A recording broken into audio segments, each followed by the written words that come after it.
ஓம் ஜெய் ஸ்ரீரமணாய. பகவான் ஸ்ரீ ரமண மகரிஷி பக்திஞான இயக்கத்தின் ஆன்மீக அன்பர்கள் அனைவர்களுக்கும் எங்களுடைய மனமார்ந்த இனிய காலை வணக்கம்.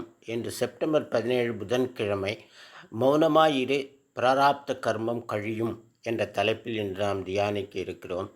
பகவான் ரமண மகரிஷி தன்னுடைய 16ஆம் வயதில் ஏற்பட்ட மரண அனுபவத்திற்கு பிறகு ஒரு நாள் யாரிடமும் சொல்லிக்கொள்ளாமல் அப்பன் அருணாச்சலேஸ்வரனின் அழைப்பை ஏற்று தன் தந்தையை காண திருவண்ணாமலைக்கு புறப்பட்டு சென்று விட்டார்.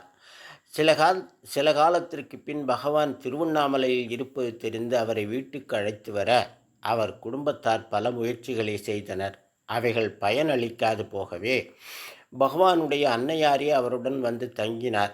பலமுறை அன்னையார் வற்புறுத்தி வீட்டுக்கு அழைத்தும் பகவான் அதற்கு செவி சாய்க்காமல் இறுதியாக ஒரு நாள் ஒரு காகிதத்தில் அவருடைய உறுதியான முடிவை எழுதி அன்னையிடம் காண்பித்தார். பின்னாளில் அந்த குறிப்பே பகவானின் பிரதான உபதேசமாக பார்க்கப்பட்டது. இதோ அந்த உபதேசம். அவரவர் பிராராப்த கர்மம் அதற்கானவன் ஆங்காங்கிருந்து ஆட்டிவிப்பான். நடப்பது என் செய்யணும் நில்லாது, நடவாதது எம்முயற்சிக்கினும் நடவாது. இதுவே திண்ணம் ஆதலின் மௌனமாயிருக்கை நன்று. பிராரப்த கர்மத்தின் பிரகாரமே ஒருவருக்கு இந்த பிறவி வாய்த்துள்ளது.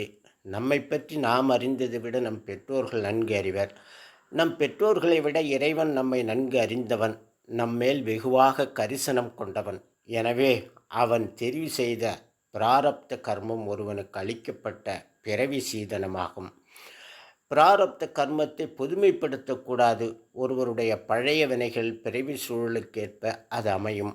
மணிவாசக பெருமான் திருவாசகத்தில் கோனாகி யாந்தெனதென்று அவரவரை குத்தாட்டுவானாகி என்று சிவபெருமானை வாழ்த்துகிறார்.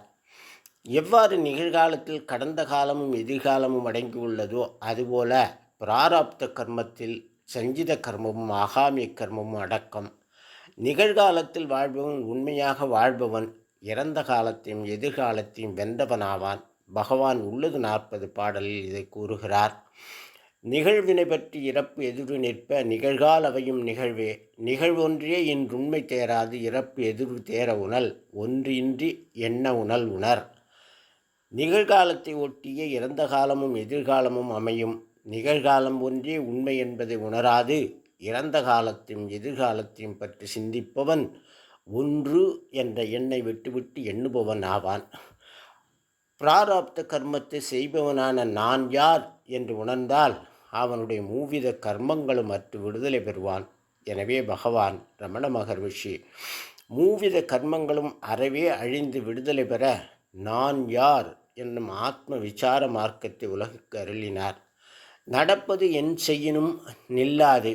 ஒருவன் நினைத்தாலும் நினைக்காவிட்டாலும் பிராராப்த கர்மத்தில் விதிக்கப்பட்டது நடந்தே தீரும்.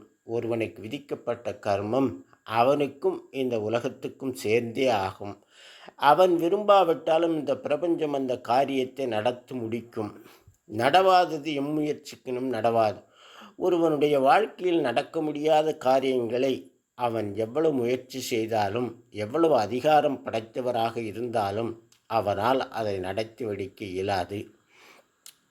உடனே சில மேதாவிகள் விதியை மதியால் வெல்லலாம் என்று கூச்சலிடுவார்கள். அவ்வாறு அகங்கரிப்பவர்கள் மூல விவேகம் அல்லார் என்று பகவான் கூறுகிறார். விதிமதி மூல விவேகம் எல்லாருக்கே விதிமதி வெல்லும் விவாதம். விதிமதிக்கோர் முதலாம் தன்னை உணர்ந்தார் அவை தணர்ந்தார் சார்வரோ பின்னும் அவை சாற்றுவாய். விதிமதி இவற்றின் அடிப்படை அறிவு இல்லாதவர்களே விதியை மதியால் வெல்லலாம் என்று விவாதிப்பார்கள்.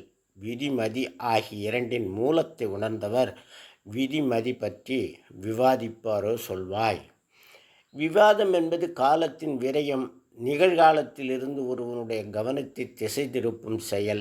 எனவே நடப்பது நடவாதது ஆகிய இரண்டும் இறைவனின் பிரசாதமே என்று சமமாக பாவித்து மௌனமாய் ஏற்று ஆனந்தமாய் வாழ்பவன் கர்ம வினையற்று விடுதலை பெறுவான். சோகமாயிருக்கும்போது சோகம் கொள்ளுங்கள், பயமாயிருக்கும்போது பயம் கொள்ளுங்கள். நிபந்தனையில்லா சுய ஏற்பு. எல்லா துக்கமும் அவற்றை பற்றி கொள்வதால் தான். ஓம் தத் சத். நாளை வேறொரு தலைப்பில் தியானிக்கலாம் அன்பர்களே. வணக்கம், நன்றி.